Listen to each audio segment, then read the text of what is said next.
اور مشرک کہتے ہیں کہ اگر اللہ چاہتا تو نہ ہم ہی اس کے سوا کسی چیز کو پوجتے اور نہ ہمارے بڑے ہی پوجتے، اور نہ اس کے فرمان کے بغیر ہم کسی چیز کو حرام ٹھہراتے۔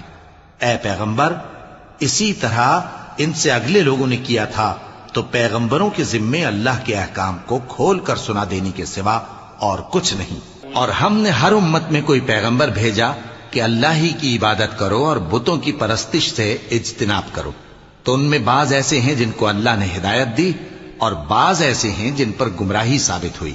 سو زمین میں چل پھر کر دیکھ لو کہ جھٹلانے والوں کا انجام کیسا ہوا۔ اگر تم ان کفار کی ہدایت کے لیے بہت زیادہ خواہش رکھو، جس کو اللہ گمراہ رہنے دے اس کو وہ ہدایت نہیں دیا کرتا، اور ایسے لوگوں کا کوئی مددگار بھی نہیں ہوتا۔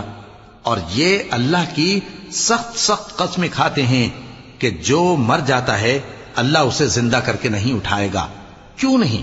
یہ اللہ کا وعدہ سچا ہے اور اس کا پورا کرنا اسے ضرور ہے، لیکن اکثر لوگ نہیں جانتے، تاکہ جن باتوں میں یہ اختلاف کرتے ہیں وہ ان پر ظاہر کر دے، اور اس لیے کہ کافر جان لیں کہ وہ جھوٹے تھے۔ جب ہم کسی چیز کا ارادہ کرتے ہیں تو ہماری بات یہی ہوتی ہے کہ اس کو کہہ دیتے ہیں کہ ہو جا، تو وہ ہو جاتی ہے۔